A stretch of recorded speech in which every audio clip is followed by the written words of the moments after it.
날씨가 무척 춥습니다.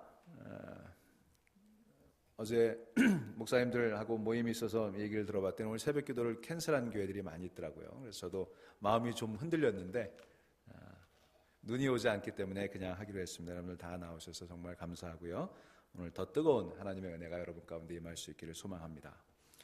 자, 우리가 에스라 4장을 읽었습니다. 이 에스라 4장이 우리에게 가르쳐주고 있는 것은 성전 재건에 있어서 대적들의 방해가 얼마나 집요했는지 그 이야기를 오늘 우리에게 들려주고 있습니다. 자, 오늘 본문을 보면 여러분들이 좀 주의 깊게 읽어보시면 좀 혼돈스러운 부분들이 있어요.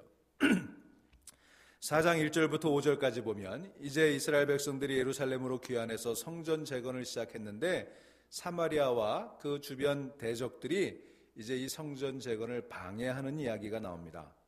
5절까지 그 얘기가 나오고 6절부터는 그 시대가 좀 다른 다리오 왕이라는 사람의 이름이 나와요. 그리고 7절에 보면 아닥사스다 이야기가 나옵니다.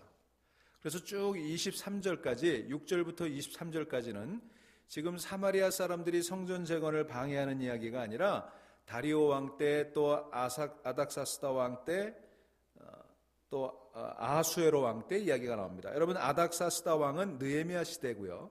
그리고 아하수에로 왕은 우리 지난 에스라서 공부하기 전까지 살펴보았던 어디입니까? 에스더서의 배경이 되는 왕 아닙니까? 그러니까 시대적으로 전혀 다른 이야기가 나오고 있어요. 이 6절부터 보면은 아닥사스다 왕 얘기가 나오는데 이 아하수에로 왕이 등장을 하죠. 이 6절부터 등장하는 아하수에로 왕은 주전 486년부터 주전 465년까지 왕이에요. 그리고 7절부터 나오는 아닥사스다 왕은 465년부터 425년까지 이스라엘을 바사를 다스렸던 왕입니다. 자, 그러니까 전혀 다른 시대 이야기가 여기 끼어 들어가 있는 거예요. 그리고 여러분 13절부터 보시면 이렇게 되어 있습니다. 이제 왕은 아시옵소서. 만일 이 성읍을 건축하고 그 성곽을 완공하면, 이렇게 되어 있어요. 그러니까 지금 이 얘기는 성전 얘기가 아니고 성곽 얘기거든요. 성벽 얘기예요. 이거는 느헤미야 시대의 성벽 재건을 방해했던 그 얘기를 하고 있는 것입니다. 자, 왜 이렇게 이야기가 섞여 들어갔냐? 이 얘기는 그 성전을 재건하고 성벽을 재건하는 이 모든 과정을 걸쳐서 끊임없이 방해가 있었다. 이 얘기를 여기 지금 들려주고 있는 것입니다. 그러니까 이 에스라서 저자는 성전 건축을 방해했던 사마리아 사람들의 방해 사건과 그 후에 일어났던 성벽 재건 방해 사건 이야기를 다 묶어서 우리에게 하나님의 역사는 반드시 방해가 있다. 이 얘기를 들려주고 있는 것입니다. 성전을 건축할 때도 방해가 있었고 성벽을 건축할 때도 방해가 있었고 여러분 교회를 건축할 때도 방해가 있는 거예요. 하나님의 나라를 위해 일하는, 하나님의 나라를 확장하기 위해 일하는 거룩한 일에는 반드시 사탄의 더러운 방해가 지속적이고 집요하게 있다. 이 얘기를 오늘 우리들에게 들려주고 있는 것입니다. 그 원수들의 방해는 일회적이지 않습니다. 어떤 특정 기간 동안에만 있는 것이 아닙니다. 계속해서 있는 거예요. 여러분, 성도 여러분들의 삶 가운데도 사단 마귀의 공격이 일회적이거나 여러분 인생의 어떤 특정 시기에만 있는 것이 아니라 우리가 예수를 믿는 동안, 우리가 중생한 이후에도 하나님의 부르심을 받는 그날까지 쉼없이 원수들의 공격이 지속될 것이다. 우리가 이 사실을 깨달아야 되는 것입니다. 영적 전쟁은요, 끊임이 없어요. 그러므로 우리가 늘 깨어 있을 수 있도록 준비하고 사도 바울이 말했던 것처럼 늘 깨어 자신을 쳐서 복종시키는데 성공하는 여러분 될 수 있기를 주의 이름으로 축원합니다. 여러분 예수님을 시험했던 사탄도요. 예수님이 세 가지 시험을 물리치신 이후에 완전히 물러가지 않았어요. 성경에 뭐라고 얘기합니까? 사단이 잠시 물러갔다 그랬어요. 잠시 물러갔다. 여러분 우리가 예수 믿고 이 땅에 살아가는 동안에 사단 마귀의 방해와 또 끊임없는 공격이 우리에게 영적인 공격으로 다가온다는 사실 깨달아 하실 수 있기를 주의 이름으로 축원합니다. 자, 그래서 이제 오늘 본문에 보면 4장 1절부터 5절에 유다와 베냐민 대적이 성전 건축을 방해하는 이야기가 나와요. 여러분 바벨론에서부터 예루살렘으로 귀환을 했습니다. 그 거리가 800마일이 넘어요. 약 5만 명 정도가 귀환을 했습니다. 여러분 자동차로 가도 800마일은 쉽지 않은 길이에요. 그런데 그 5만 명이 거의 대부분, 물론 그 중에는 말을 타거나 뭐 낙타를 탄 사람도 있었겠습니다만 대부분은 걸어서 이동하지 않았겠습니까? 그 당시에 무슨 길이 제대로 나 있었겠습니까? 중간에 무슨 숙박시설이 제대로 돼 있었겠습니까? 굉장한 모험을 감수하지 않으면 안 되었던 그런 위험한 여정이었습니다. 그렇게 힘든 여정을 거쳐서 예루살렘으로 돌아온 그들이 제일 먼저 한 일이 무엇입니까? 만약 자기들의 안위를 위하고 자기들을 보호하는 것이 최우선적인 과제였다면 당연히 성곽을 쌓아야 되겠죠. 성벽을 먼저 건축하는 일이 우선이었을 것입니다. 그런데 그들은 성벽을 먼저 재건하지 않고 자기들이 가진 것을 즐겁게 그리고 힘 잘하는 대로 내어놓고 성전을 먼저 짓기 시작했어요. 이 성전이 과거에 솔로몬이 지었던 것 같은 그런 화려한 성전에는 미치지 못했지만, 그러나 최선을 다해서 최상의 재료를 구해서 지으려고 했던 그들의 모습, 그들의 헌신을 우리가 지난 시간에 살펴보지 않았습니까? 그런데 어떻습니까? 그렇게 귀하고 아름다운 순종과 헌신을 통해서 하나님의 성전을 지으려고 했는데 거기에 순풍만이 있었던 것은 아니었다는 사실입니다. 여러분, 우리가 순종의 길을 가는데 순풍이 있는 것은 아닙니다. 순종하며 가는 길에 결코 순풍만이 있지 않고 순종하며 가는 길에 오히려 더 큰 역풍을 만날 수 있다는 사실을 깨달아 아실 수 있기를 간절히 바랍니다. 왜냐하면 사단이 가만두질 않거든요. 여러분, 성전을 건축할 때 사탄은 총력을 기울여서 방해한다는 사실을 우리가 꼭 기억해야 될 것입니다.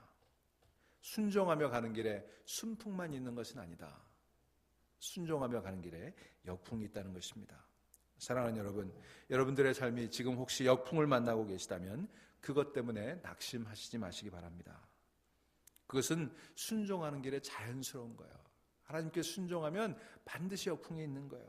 이렇게 믿으시고 그럴 때일수록 더 연합하고 더 깨어 기도하고 말씀 붙들고 성령 가운데 사로잡혀 그 역풍을 돌파하시면 큰 평안이 또 큰 축복이 임하게 될 줄로 믿으시기를 바랍니다. 자, 이제 2절을 보시기 바랍니다. 여기 사마리아 사람들이 와서 뭐라고 얘기합니까? 우리도 너희와 함께 건축하게 하라. 우리도 너희같이 너희 하나님을 찾노라. 여러분, 사탄은 늘 이렇게 얘기해요. 우리도 너희와 같다. 여러분, 세상에서 거짓 복음은요 항상 참 복음과 아주 비슷합니다. 거짓 복음이 참 복음과 전혀 다르고 전혀 차이가 난다면 거기 미혹될 사람이 누가 있겠어요? 금방 한눈에 알아보지 않겠습니까? 근데 같은 거예요. 같아 보이는 거예요. 그래서 미혹이 되는 거예요. 여러분, 우리가 이단 그러는데 이단이라는 말의 뜻이 뭐예요? 끝이 다르다는 뜻이에요. 끝이 다르다.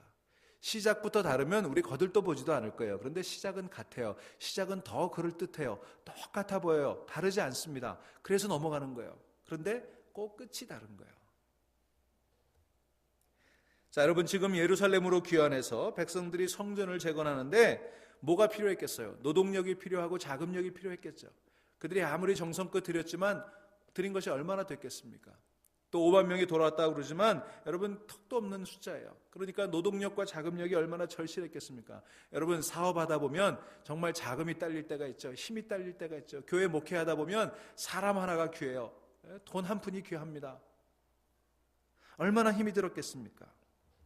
그런데 사마리아 사람들이 찾아와서 얘기하는 거예요. 우리도 함께 하겠다. 우리도 힘을 보태겠다. 여러분, 그때 덥석 받으면 무너지는 거예요. 덥석 받으면 무너지는 거예요. 여러분, 당장에 실익이 있다 하더라도 그것을 하나님께서 보시는 관점으로 바라보지 못하면 그것은 연합하고 협력하는 것이 아니라 야합하고 타협하는 것이 되고 마는 것입니다. 여러분, 도움이 다 도움이 아닌 것을 깨달아 하시기를 바랍니다. 도움이 다 도움이 아니에요. 여러분, 얼마나 절박했겠어요. 사람 하나 아쉬운 때 너가 와서 내가 도와주겠다 그러면 털컥 받아요. 여러분, 이 도움이 하나님께로부터 오는 것인지 다른 것에서부터 오는 것인지를 구별해서 마땅히 거절할 것은 거절할 줄 아는 그런 여러분들 되시기를 간절히 바랍니다. 자, 사마리아 사람들이 뭐라고 얘기합니까? 2절에 우리도 너희같이 너희 하나님을 구한다.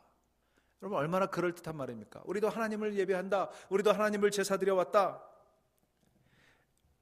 그런데 여러분, 열왕기하 17장 24절을 한번 찾아보세요.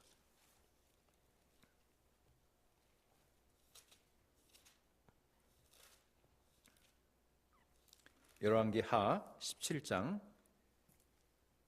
24절.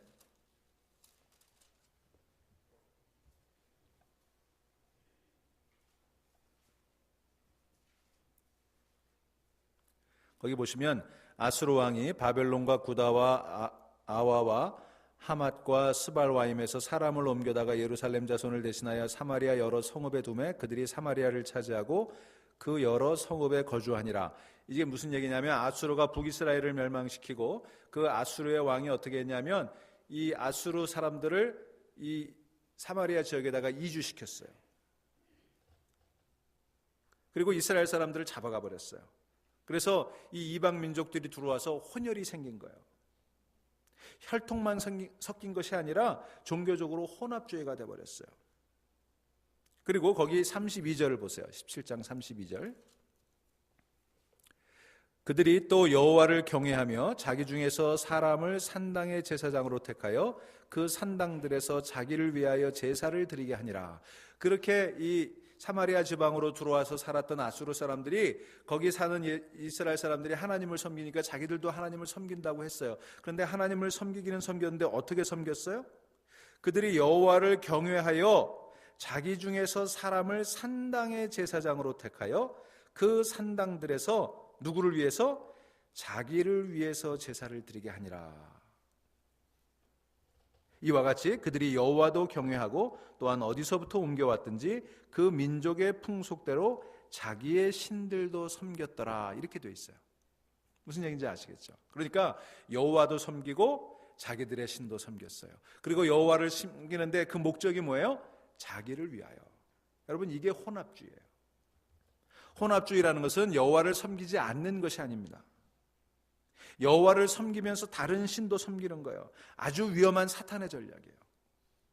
여러분, 우상숭배라는 게 무엇입니까? 그것은 여호와를 위해서 예배드리는 것이 아니라 자기를 위해서 예배드리는 거예요. 여러분, 우상숭배가 꼭 무슨 선악당에 가서 절하고 무슨 용왕을 섬기고 이게 우상숭배가 아니라 하나님을 섬기는 것 같은데도 자기를 위해서 하나님을 섬기는 거, 이게 다 우상숭배예요. 여러분들이 교회 나와서 예배드려도 그 목적이 여호와 하나님의 영광을 위한 것이 아니라 나를 위해서 예배드리고 나를 위해서 신앙생활을 한다면 그것은 우상숭배일 수 있다는 것입니다. 여러분, 우리가 왜 하나님을 섬기고 있는가? 하나님을 위하여 하나님을 섬기고 있는지 아니면 자기를 위하여 하나님을 섬기고 있는지 이 차이를 깨달을 수 있어야 되는 것입니다. 우리가 하나님을 섬긴다고 말하는 것으로 충분하지 않습니다. 교회에 다닌다고 얘기하는 것으로 충분하지 않습니다. 누구를 위하여 하나님을 섬기는가? 여러분, 이것을 깨달을 수 있는 이 시간 또 금년 하나 될 수 있기를 바랍니다. 자기를 위해 하나님을 섬기는 자는요, 자기의 유익이 없어지면 반드시 하나님을 떠나게 돼 있어요. 그게 목적이니까. 여러분, 이 시대의 모습이 오늘 여기 성경에 나와 있는 이 모습과 무관하다고 얘기할 수 있습니까? 여러분, 오늘 이 시대에 자기를 위한 거짓 복음이 얼마나 많은지 몰라요. 예수의 이름으로 자기 배를 배부르게 하겠다고 그렇게 선포하는 복음이, 그런 가짜 복음들이 얼마나 많은지 모릅니다. 여러분, 우리들의 모습을 이 아침에 돌아볼 수 있기를 바랍니다. 혹시 자기 자신을 위한 신앙생활을 하고 있지는 않습니까? 여러분, 이것을 명확히 구분할 수 있는 여러분들 되기를 간절히 바랍니다. 여러분, 이스라엘이 왜 망했습니까? 왜 포로로 잡혀갔습니까? 그들이 하나님을 안 섬겼나요? 아니죠. 잘 섬겼죠. 그들이 제사를 드리지 않았습니까? 아니, 잘 드렸어요. 얼마나 제사를 잘 드렸는지 하나님께서 오히려 뭐라고 말씀하셨습니까? 너희들이 드리는 제물, 그 냄새도 역겹다. 그 냄새가 역겨울 정도로 제물을 드렸어요. 그런데 그 제물을 드리고 제사를 드린 것이 자기를 위한 것이었어요. 하나님이 그게 역겨웠습니다. 그래서 망했던 것입니다. 그들이 그렇게 망하게 되었을 때 포로 생활을 통해서 그들은 뼈저리게 깨달았어요. 아, 우리가 하나님을 온전히 섬기지 못했구나. 나를 위해서 하나님을 섬겼구나. 그것을 깨닫고 그것을 자기들 삶 속에 회복하기 시작할 때 하나님께서 고레스 왕의 마음을 감동시키셔서 다시 고국으로 돌아오게 된 거예요. 그런데 고국으로 돌아온 저들이 다시 사마리아인들과 타협했다면 저들은 회복하기 어려운 지경에 빠지고 말았을 것입니다. 이때 스룹바벨과 또 그 영적인 지도자들이 어떻게 얘기합니까? 그 제안을 거절하고 말았습니다. 3절 보세요. 오늘 본문 3절로 다시 돌아갑니다. 스룹바벨과 예수아와 기타 이스라엘 족장들이 이르되 우리의 하나님의 성전을 건축하는데 너희는 우리와 상관이 없느니라. 듣기에 따라서는 참 야박한 말이죠. 도와주겠다는데, 우리도 너희와 같이 하나님을 섬긴다는데 이렇게 얘기할 수가 있을까요? 너희는 우리와 상관이 없느니라. 여러분, 그러나 이것은 야박한 말이 아닙니다. 편협한 말이 아닙니다. 이것은 정체성을 지키는 말이에요. 여러분, 누누이 말씀드리지만 본질을 지키는 게 정체성입니다. 여러분, 우리는 본질을 지키는 데 있어서는 한치도 물러설 수 없다는 것입니다. 그러나 비본질에 있어서는 자유해야 돼요. 여러분, 신앙생활에 있어서도 정말 죽고 사는 문제, 복음의 본질의 문제는 우리는 절대로 양보해서는 안 돼요. 그러나 나머지 문제는 정말 자유해야 돼요. 여러분, 우리는 본질에 있어서는 강철 같아야 되고 비본질에 있어서는 갈대와 같아야 됩니다. 죽고 사는 문제가 아니면 다 양보하세요. 여러분, 교회에서도요, 사소한 문제, 죽고 사는 문제 아닌 거, 본질적인 거 아닌 거 그냥 다 괜찮아요. 다 양보하세요. 하지만 정말 복음의 본질 문제는 양보가 없어야 되는 것입니다. 여러분, 우리 교회가 이런 교회 될 수 있기를 간절히 바랍니다. 이익에 따라서 야합하고 세상적인 방법을 도용하고 교회 성장을 위해서라면 어떤 수단과 방법을 가리지 않는 것, 심각한 일입니다. 물론 세상적인 것 가운데 우리가 본받아야 될 것들이 있습니다. 시대의 풍조에 우리가 잘 적응해야 되는 것도 있어요. 하지만 그것이 목적이 되어서는 안 되는 것입니다. 성장제일주의가 되어서 무분별하게 세상에 물들어서는 안 된다는 것입니다. 여러분, 이 성장제일주의가 한국 교회들을 병들게 하고 한국 사회를 병들게 하지 않았습니까? 저는 우리 교회가 쉬운 길보다는 의의 길, 빠른 길보다는 옳은 길을 따라 더디 가더라도 바르게 가고 정도를 걸어가기 위해 몸부림치는 그런 교회가 될 수 있기를 간절히 소망합니다. 여러분이 한 해 동안 살아가시면서 이렇게 정도를 걸어가기 위해 더디 가더라도 몸부림치며 바르게 걸어가면 여러분의 삶이 온전하게 하나님께 드려지는 삶이 될 거예요. 우리 교회가 그런 교회가 되면 크기에 상관없이 작지만 강력한 교회가 될 수 있을 줄로 믿습니다. 여러분, 부흥이라고 하는 건 하나님께서 주셔야 되는 거예요. 우리가 부흥을 바라고 그것을 기다리며 자기를 씻어내는 과정이 있어야 진정한 부흥이 이루어지는 것입니다. 여러분, 이런 고집이 있어야 돼요. 우리는 너희와 상관이 없다. 우리는 너희와 상관이 없다. 자, 그렇게 했더니 그 결과가 무엇입니까? 오늘 24절에 보면 이에 예루살렘에서 하나님의 성전 공사가 바사왕 다리오 제2년까지 중단되니라. 여러분, 16년 동안 성전 공사가 중단돼 버리고 말았어요. 여러분, 우리가 16년은 기다릴 수 있어야 됩니다. 하나님의 일을 하는데 정말 정도를 걸어가기 위해서, 복음의 본질을 지키기 위해서 때로는 16년의 고통을 이길 수 있어야 돼요.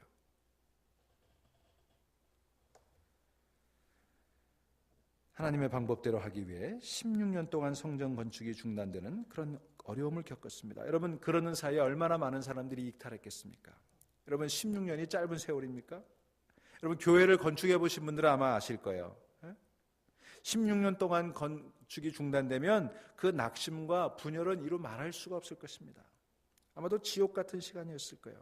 그런데 여러분, 그 16년이 자신을 돌아보는 시간이 되었다는 거예요. 성전 건축을 하기 위해서 처음에는 뜨거운 마음으로 갔는데 마음이 식어서 떠난 사람도 있고 이러저런 핑계로 불평하는 사람도 생기지 않았겠습니까? 그런가 하면 그 마음을 끝까지 붙잡고 기도하는 사람들도 있었을 거예요. 그들의 마음이 다 드러나고 말았어요. 자기의 속을 그대로 들여다보고 말았어요. 여러분, 이런 과정을 통해서 하나님은 우리 자신을 들여다보게 하십니다. 여러분, 어려움이 있을 때요, 우리는 자신을 들여다보게 되잖아요. 우리의 본질을 다 들여다보게 되잖아요. 반드시 이런 일이 있습니다, 여러분. 가나안 땅에 들어갈 때도 그런 일이 있었고, 이스라엘 백성들이 40년 광야에서 지체하며 자기를 들여다봤잖아요. 여러분, 하나님께서 낮추시는 거예요. 그 마음을 보게끔 하시는 것입니다. 여러분, 우리도 신앙생활 하면서 또 교회 섬기면서 어려움이 있을 때 자신을 살필 수 있게 되기를 간절히 바랍니다. 여러분, 16년 견디실 각오를 하셔야 되는 거예요. 여러분, 세상이 변하고 사람들이 요동할지라도 이 자리에 계신 성도 여러분들께서 결코 요동하지 않기를 간절히 바랍니다. 16년 세월이 고통스럽더라도 다 떠나간다 할지라도 여러분들만큼은 정말 초심을 붙잡고 하나님 붙잡고 견뎌낼 수 있는 그런 믿음의 일꾼들 다 될 수 있기를 주의 이름으로 축원합니다. 표대를 향하여 부단하게 정진하시고 정말 여러분들의 삶이 하나님의 전을 건축하는 것과 같이 의미 있고 고귀한 일에 쓰임받을 수 있기를 간절히 소망합니다. 자, 이제 한 가지만 더 말씀드리고 오늘 말씀 마칩니다. 4절 5절을 보십시오. 이로부터 그 땅 백성이 유다 백성의 손을 약하게 하여 그 건축을 방해하되 바사왕 고레스의 시대부터 바사왕 다리오가 즉위할 때까지 관리들에게 뇌물을 주어 그 계획을 막았으며, 이렇게 돼 있어요. 그래서 이제 성전 건축이 중단된 거예요. 여러분, 여기 영어 성경을 보시면 사마리아 사람들이 이 성전 건축을 방해하기 위해서 세 가지를 한 것을 볼 수 있습니다. 여기 한글 번역에는 그 표현이 잘 나타나 있지 않은데 어떻게 했냐면 discourage라고 그랬어요. 낙심시킨 것입니다. 그 다음에 frighten이라고 그랬어요. 겁을 줬어요. 두렵게 했습니다. 여러분, 항상 사탄은 discourage하고 frighten 하는 거예요. 낙심하게 하고 겁먹게 하는 것입니다. 이게 사탄의 미혹하는 전략이에요. 우리의 마음을 흔들고 우리를 두렵게 하는 거예요. 그 다음에 뭐라고 그랬냐면 뇌물을 썼다 그랬어요. 회유하는 거죠. 여러분, 이렇게 사탄은 겁을 주고 낙심하게 하고 때로는 회유하면서 다각적으로 우리를 공격해 온다고 하는 것입니다. 여러분, 요한복음 16장 34절에 이렇게 얘기합니다. 너희가 세상에서 환난을 당하나 담대하라. 내가 세상을 이기었노라. 믿으십니까? 예. 여러분, 사탄은 강력합니다. 그래서 우리를 흔듭니다. 우리를 어렵게 만듭니다. 우리를 환난을 당하게 만듭니다. 사탄이 그만큼 강력합니다. 그러나 우리가 믿는 하늘의 하나님은 더 강력한 줄로 믿으시기를 바랍니다. 그분의 손에 사로잡히면 여러분들의 삶 가운데 큰 승리가 있을 것이고, 그분의 손에 사로잡히면 우리 중앙교회가 이 마지막 때 하나님의 이름을 위해 크게 승리하는 교회가 될 줄로 믿습니다. 16년을 견딜 수 있는 그런 각오로 너희는 우리와 상관이 없다 고백하면서 여러분, 이 어려운 시대 믿음으로 승리하는 복된 한 해 살아갈 수 있는 여러분 되시기를 간절히 축원합니다. 기도하시겠습니다.